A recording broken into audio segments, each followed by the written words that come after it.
Good morning, everyone. On behalf of the World Food Safety Day Kenya Organizing Committee, I welcome you to the World Food Safety Day Celebrations 2021. My name is Jane Musindi, your MC for today, and I'll be assisted by Susan Mugore, a practitioner in food safety, Nekesa Wafula, an agricultural economics that has a passion for smallholder farmers, Joshua Ochiel, the director of Livati Company Limited, which is an input supplier, and Ricky Aguda, the CEO of the Society of Crop Agribusiness Advisors of Kenya. Due to COVID restrictions, the program for today will be fully virtual and will be broadcast on various platforms. The events will be conducted on Zoom and will be broadcast on Facebook. The links are provided on the poster given to you. We have a full day program and we expect to end the program at 4 p.m. We hope that you can stay with us till then. We have 5 panels today. The first one will be looking at strengthening policy and regulatory gaps in food safety. The second one will be opportunities for regional trade, because food safety really has to facilitate trade, and challenges of regulating food safety in Africa through the Africa Continental Free Trade Agreements. We shall have an industry focus, food safety in retail, hotels, restaurants, catering, and institutional sectors, because we have to start looking at our food in the local, in the domestic market. We shall have a panel on strengthening food safety partnerships. We shall have a value chain focus, role of consumers in food safety. And finally, we shall have a call to action, making safe food now a reality. We will have rich contributions from today's presenters and panelists, drawn from government, academia, private sector, consumer groups, development partners who are on the front line of food safety interventions in the country and the region. We have a Mentimeter running. There's a window that you can scan on your phone. The code is provided. Please look out for the invitations to participate by answering the questions that will be broadcast as we discuss the various topics. Now, the theme for this year is safer food today for a better tomorrow. And to help us bring this forth, we have welcoming remarks from Allan Barasa on behalf of the Ministry of Health, who is a senior officer in the Department of Food Safety. Welcome, Allan.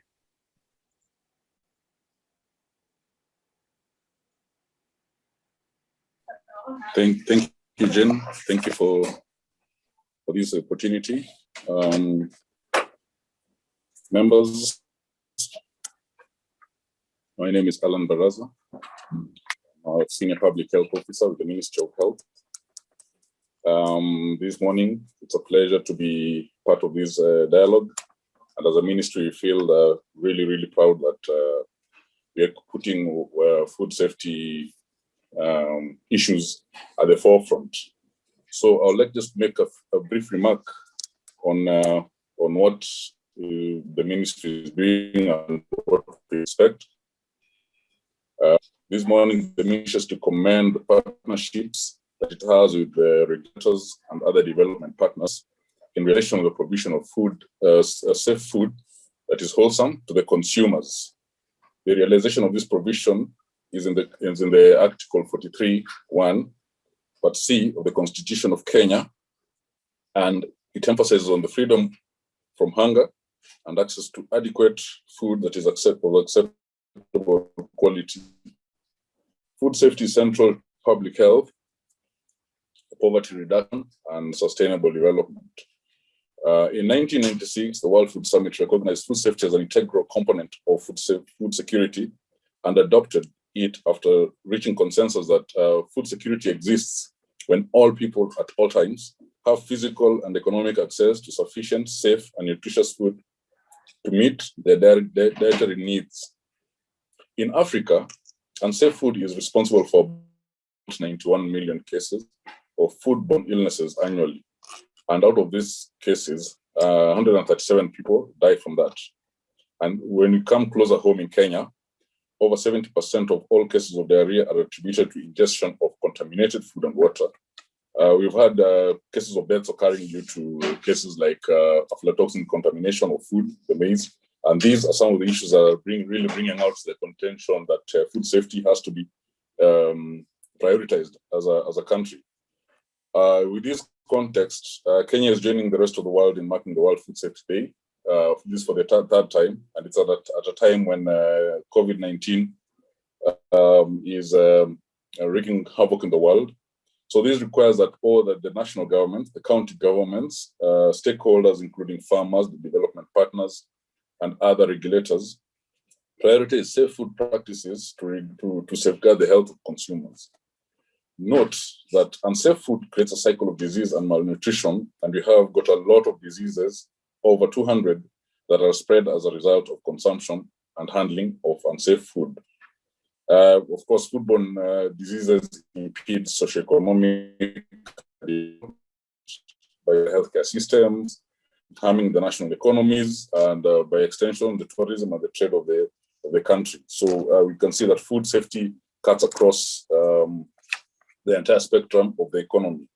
The Ministry of Health, which is mandated to ensure safety of food, has put in place several measures to ensure food safety, and these include continuously implementing the Food, Drugs and Chemical Substances Act, CAP 254 of Kenya, and the Public Health Act, CAP 242, and the Health Policy of 2014 to 2030. We also have the National Food Safety Policy that is also guiding policy development within the Department of Public Health in the Ministry of Health. The ministry is also working closely with food business operators and other stakeholders within the food value chain in sensitizing Kenyans on the basic key pillars of food safety. This is and the WHO, World Health Organization, has clearly spelled it out on its write-ups in terms of keeping the food clean, separating raw and cooked foods, making sure that when we cook our food, we do it thoroughly. When we store our food, we store it at a safe temperature, and when we use water to prepare food, it has to be clean and safe water. We can have clean water, but it's not safe. So when you're using water to prepare food, make sure that it's clean and it's safe. And also the raw materials that we use in cooking should also be clean and safe. These are some of the key areas where the Ministry of Health is focused on to ensure citizens of this country have access to safe, nutritious food. As we mark this day, we should remind ourselves that food safety remains key to ensuring sustainable development in line with the sustainable goals, goal number 2 of the United Nations, which is zero hunger, good health, and the well-being of the consumers. So I want to wish us all a fruitful and meaningful deliberations during this webinar, and let's come up with realistic and actionable recommendations. Remember, the theme to this year's World Food Safety Day is Safe Food Now for a Healthy Tomorrow. So if we keep our food safe today, health is guaranteed for tomorrow. Thank you, and welcome all.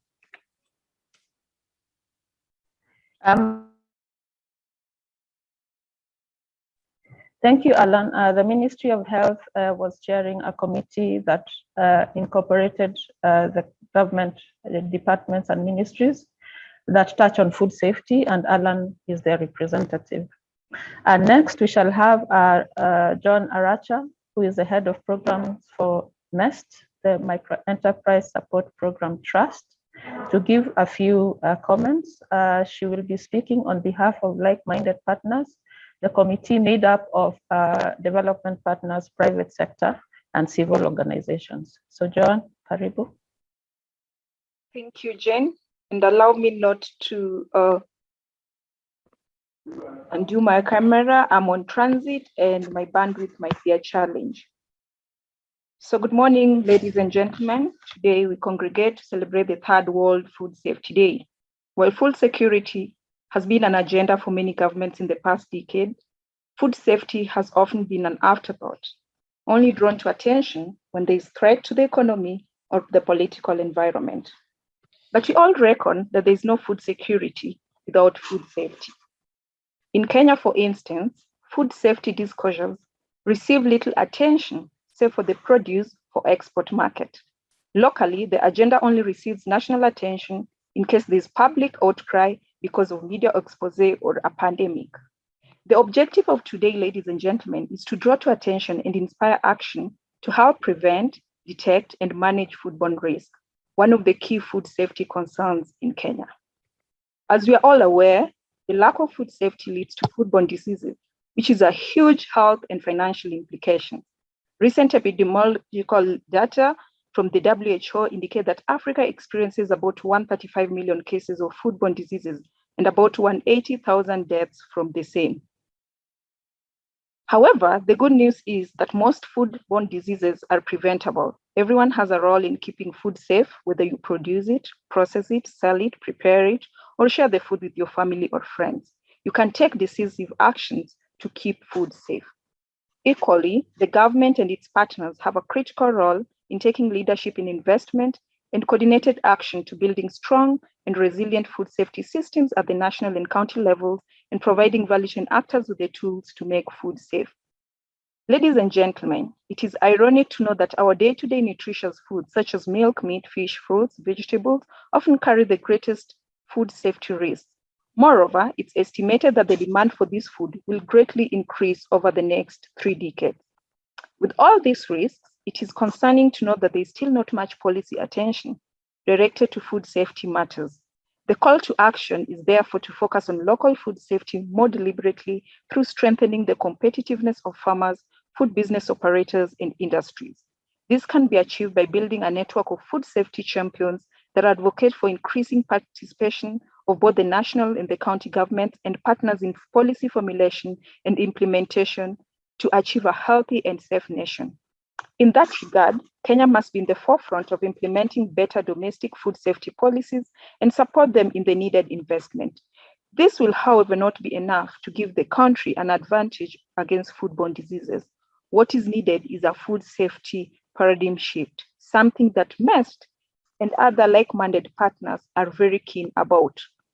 Over the years, MESPT, in partnership with Danida Strategic Sector Cooperation Initiative and the Danish Food Veterinary Authority, has been supporting a capacity development program targeting the key central competent authorities on food safety matters to change from the traditional approach of food safety enforcement and compliance, that is, shift from controlling food to controlling food business operators.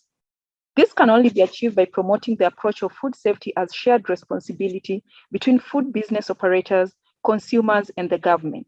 In this model, the government is tasked with providing the policy direction and leveraging the actions of key value chain actors.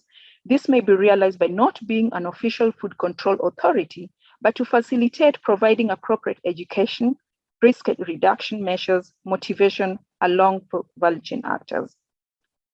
In the wake of COVID-19 pandemic, MESPT, through the support of the Royal Danish Embassy and the European Union, has widened its focus on food safety and included aspects of wet markets. The priority being the health and safety standards in this market, as this is the core of the supply chain, and local farmers and entrepreneurs, especially women, are dependent on selling their produce. This concept is being implemented in 2 pilot counties, that is Nyandarua and Nakuru. The said concept is yet another call to a paradigm shift in management and regulation of wet markets. The new arrangement intends to draw a clear line between ownership and enforcement of food safety regulation, as opposed to the current situation where most of these markets are owned by the county governments, who are at the same time supposed to play the regulatory role. In that case, therefore, the referee is the player at the same time, and that is not born to work optimally. So, ladies and gentlemen, today we are sharing 5 calls to action. The first one is growing it safe through producers adopting good practices. The second one is ensuring it is safe through strong enforcement measures by the government. The third one is keeping it safe through hygienic handling by business operators. The fourth is knowing what is safe through consumer sensitization. And finally, the fifth one is to team up through working together for safe food and good health. Remember, food safety is everyone's business. It is our business, and safe food is needed today for a healthy tomorrow. Finally, ladies and gentlemen, MESPT will continue to utilize these opportunities to raise awareness and stimulate dialogue on the importance of investing in food safety system, drawing on both national and county support in mitigating and preventing food diseases. And with that, I would like to welcome all of you to today's discussion. I hope we have a fruitful engagement and I look forward to actionable steps in the course of the coming year. Thank you. Thanks for that, Joan. We realize that food safety cannot be completely achieved if we leave it to the ministry alone. So it takes all of us, all our participation to ensure that the food that we eat, the food that we provide on the market, any policies that we come up with are achieving safe food for all. And then we will have opening remarks now from Professor George Abong. Until recently, Kenya did not have academia that was really geared towards specifically food safety. We had food science and technology, but not food safety. University of Nairobi has spearheaded a department for food safety, and in charge of that department is Professor George Abong, and he's also the chair of the Food Science and Technology Platform of Kenya. So karibu sana, Professor.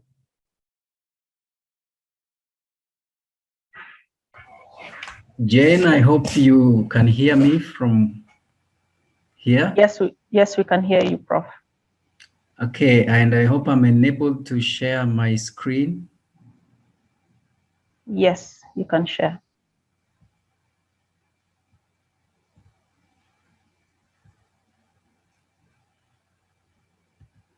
So just allow me to know if the screen is visible. I'm making it in. Yes, it is visible, Prof. Yes. So thank you very much, Jane. I'm glad to be part of this discussion today. I'm from the University of Nairobi. The department is called Food Science, Nutrition and Technology. And we offer degrees in food science as well as nutrition. And of course, the food safety and quality. I think this is the one of its kind in East and Central Africa. So we offer both the master's and PhD. So that people in this region can find something related very specifically to food safety. So Jane, could you just let me know how many minutes this keynote is? You can, between 10 and 15 minutes, Prof. Right, so that I do not go overboard. So thanks, colleagues and who have participants in this meeting today. I just want us to go through some slides so that as we discuss, we will have all of them in our minds. And the people who have introduced the day have actually indicated a lot of issues that some of them we capture here. So I will look at the overview of food safety and then the integrated approach that we need to take. And then we look at food safety and pandemics. In this case, the focus here is coronavirus, but that is not the limitation. And then the conclusion and way forward. So the key things that are important definitions that I will want to use downwards, I've just put them quickly, is number one is food safety. And we use this word so many times, but the exact meaning of food safety is simply the assurance that if one eats food, it will not cause harm to their body. And when they eat it or prepare it and eat it as per intended use, because if you use it the way it was not intended, then you cannot claim that you have been harmed. So then we need to be careful in that line. But broadly, food safety can also be seen as, of course, a very intentional approach. And this will encompass all conditions, procedures, and measures that we take, and we apply them throughout the food chain in order to protect the consumer's health. And of course, as my predecessors have said, we are promoting food trade.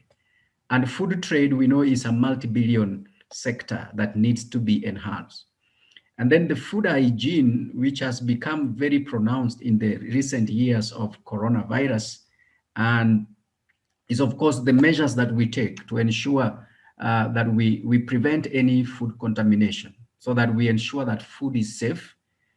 But there are key people in this line we are called food handlers. Anybody who directly is involved in production and handling, whether it is packaging, whether it is just in use of equipment in the factories and even groceries, these become food handlers, and they become very key when food safety is being discussed, and they are very important.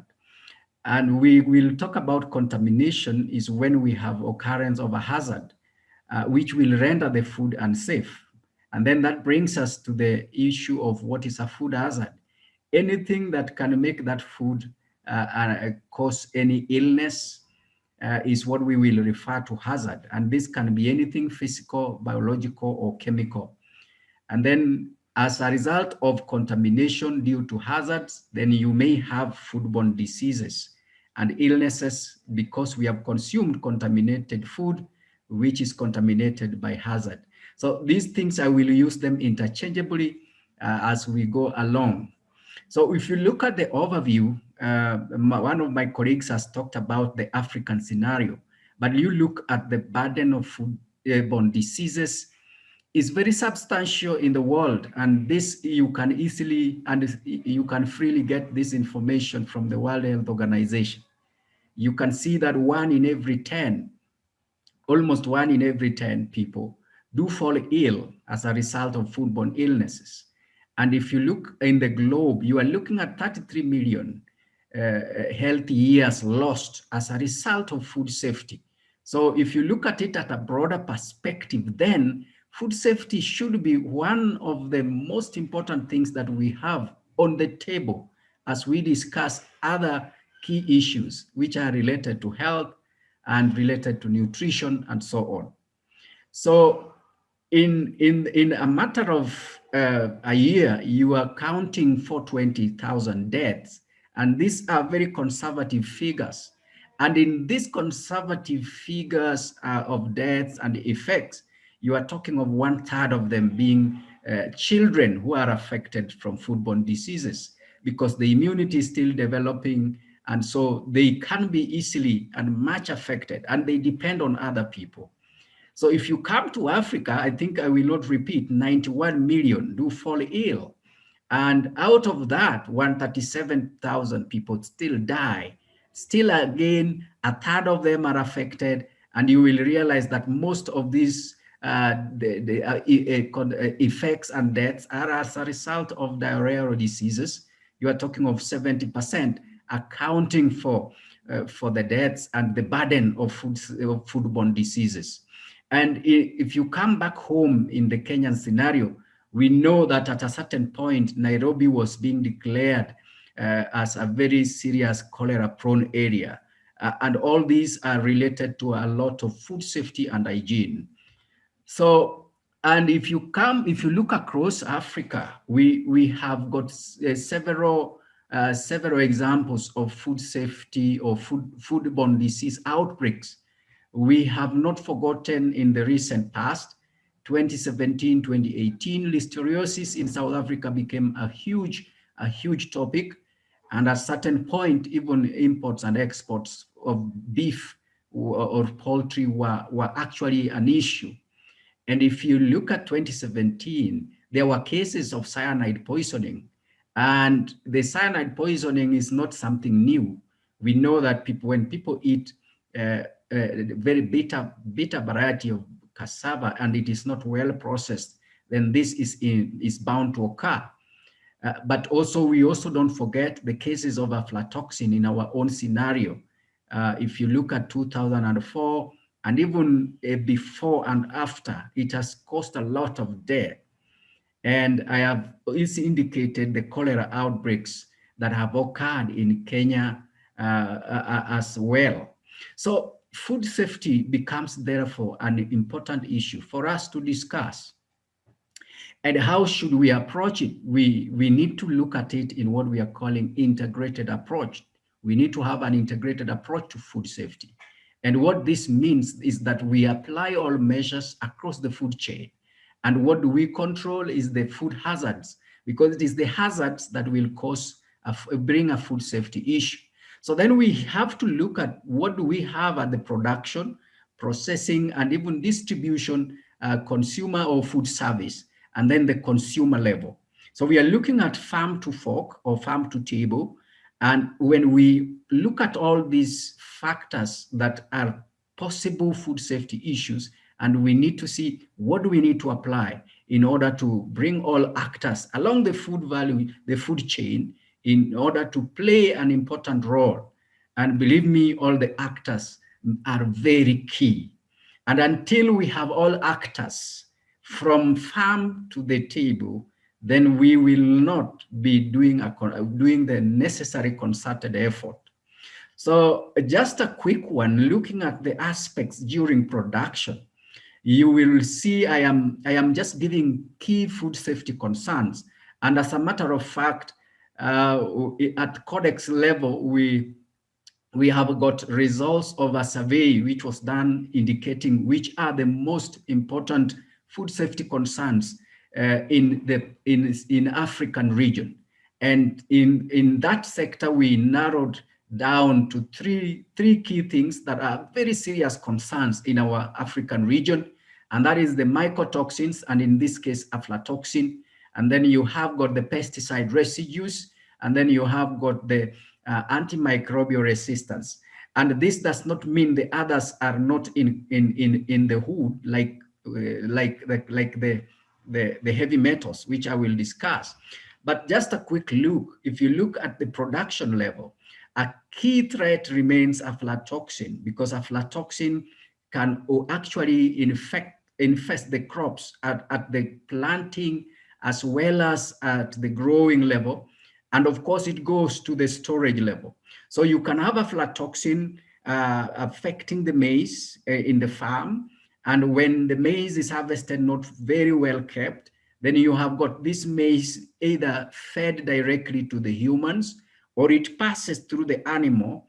And of course, when you pass it through the animal, many people think that you are doing away with bad food, but that bad food is converted. From example, aflatoxin B1 will be converted to M1 in each of these products. And when you consume, you still have got the same effect. And this remains by far one of the major things that we have to deal with. And believe me, the major problem is that it is not, the effects may not be seen immediately like the microbiological ones. However, the long-term effects remain with us. So then we need to be vigilant. Again, if you look at the pesticide residues, these have become very critical. And especially at the pandemic time, we are encouraging people from the food science and nutrition point of view to consume a lot of fruits and vegetables. And that is one more reason why we need even to be more vigilant with what we are giving our own people. I know, as one of the speakers said, we have always assured safety for exports and thinking much less of our own.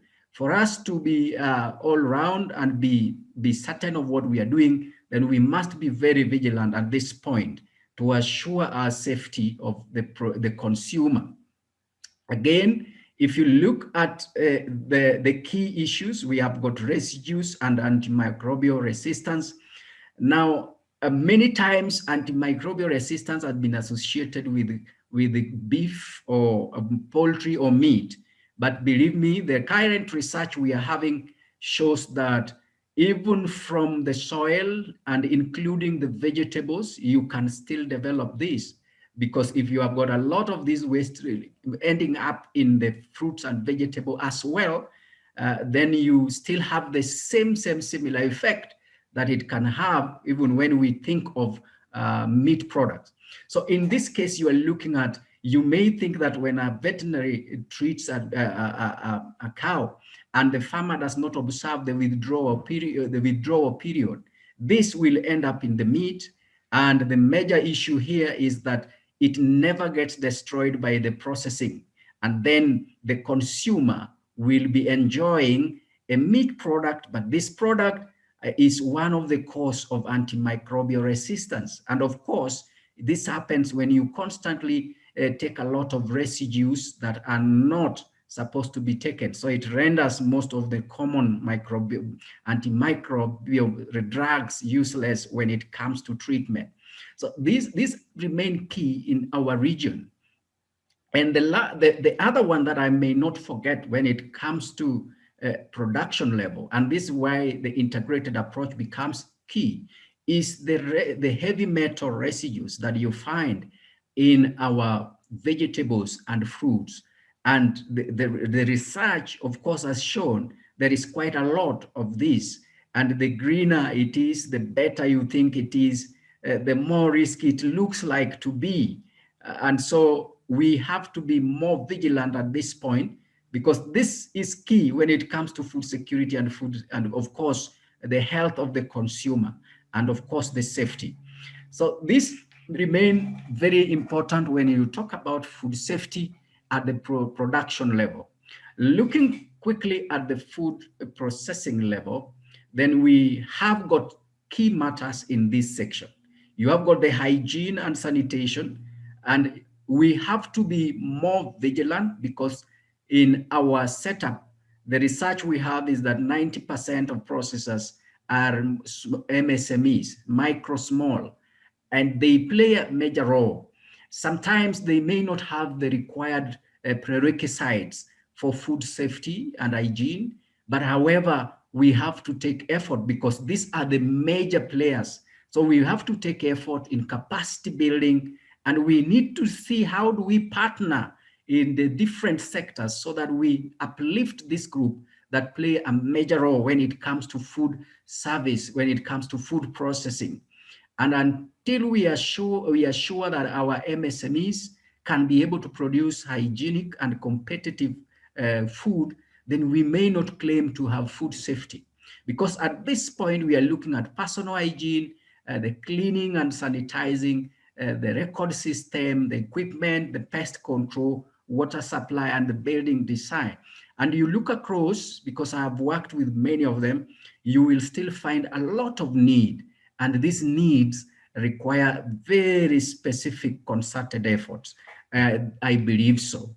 So if you look at processing, there are many issues that arise, some of which we may not be very much aware of. But I am just pinpointing some of the things we have found in our research, that one of the things that we now need to make effort to reduce is what we are calling acrylamide. You will find this in baked, roasted materials or food products. And this contaminant, you may not miss it in any food. It only varies from one food to another. I think time may not allow me to explain much, but it is something we need to work across to reduce, because we have got very, very key results in this area. And then, of course, the polyacrylamide hydrocarbons and nitrites that you find in processing. Of course, we need to work towards reducing these as a whole. And so if you look at during processing, you have got a number of things, but the key thing, the key message I want us to have here is that there is a very real role, a big role of food handler, because a food handler can be one who passes the contamination to the consumer, or one who makes it much safer. Because of time, let me go to the consumption level, because I need to finish, is that when it comes to consumption level, and this includes me and you who is participating in this, there are what we call the 5 keys to food, to safer food. And these you can find very easily from, again, WHO. And the first thing, of course, as a consumer, you need to do is to keep clean. We are glad that Corona has made us wash our hands so often. But we again, somebody talked of clean, potable and clean water. And this is one of the things now that we are moving towards research and looking at the water that we keep washing our hands with. Is it again a water that can carry microorganisms? But we are glad that Corona pandemic has made us wash a lot of our hands, which was not the case before. And of course, the number 2 is you need to separate raw and cooked products. And this you should be able to do even in the kitchen. And you need to cook thoroughly, because we know microorganisms operate very well anywhere above above 5 and between 60 up to 65, they operate very well. And that's why you find a lot of problems when people meet together and the food takes a long to be under some warm conditions. Foodborne illnesses normally occur. And for me, when I go to any meeting, I always want to rush there the first one when the food is still hot, so that you don't take long when the food is becoming warm, where if ever there is any contamination, you get serious poisoning. And of course, keeping food at safe temperatures, that one I've said, and using safe water and raw materials. Very important, but very simple keys that we need to always have in mind. The silent issues that we need to think about are in food safety that people may not be talking about much are allergies because of the reaction of the protein, especially proteins to the immune system. And this has become an important aspect of food safety that we may not forget about. So if you come to the role of food safety agencies, I think I may not want to talk much, but I know many of our agencies represented here have been trying their level best. But in the forefront here, you will still have Ministry of Health, KEBS. And of course, if you go internationally, they are doing their bit, and we need to do our bit as internal organizations. So because of time, I just want to give you food for thought. During the pandemic, what we have observed is that the pandemics, the current pandemic that we are talking about is coronavirus and COVID-19. There have been a lot of misconceptions of what it can be, that it can be passed through food. There is no evidence whatsoever. However, there are key issues. There is no evidence that it is a direct being transmitted by food, but there are key issues that we need to ponder around it. And these key issues include, during the lockdown, there are mass purchases. Where do people store foods that go bad when they purchase en masse? And that becomes an important aspect. Do they have good behavior in a refrigeration system? Because now we have got microorganisms that can grow in cold places. That is a question. Then the food purchased in crowded area, of course, have got some risk, because when you go to purchase in crowded area, you have got some risk. So we cannot eliminate food as a very key important aspect when we talk of pandemic. Then during the breakdown of food distributions, during the lockdown, we have seen a breakdown in food distribution system. That becomes an issue, and we need to check how much it has affected our food safety system. And of course, the use of water for our cleaning system. How safe is that water? Last and not least is that we remain to be very sure that food safety concerns remain across the value chain, and it requires a concerted effort for us to assure food safety. Until we do that, we will not do it. And in this case, capacity building, structural development, and data acquisition remain key drivers. The data acquisition, we may not be very good at it, but we have to do our level best. Thank you very much, Jane. I hope I'm in time. Thank you, Prof. Yes, you have really put us in the thought process for this, what we need to think about today. And the thing I like about it is that the reason we have a food safety day every year is that we need to appraise ourselves of any new threats that would be coming up to food safety. And for today, I've learned that we have another one called acrylamide, which personally I didn't know about. We have been focusing mainly on the chemicals and the micro issues. So thank you, Prof. You have put us in the right frame of mind. At this point, I'd like to hand over to Joshua Ochiel to moderate the next session.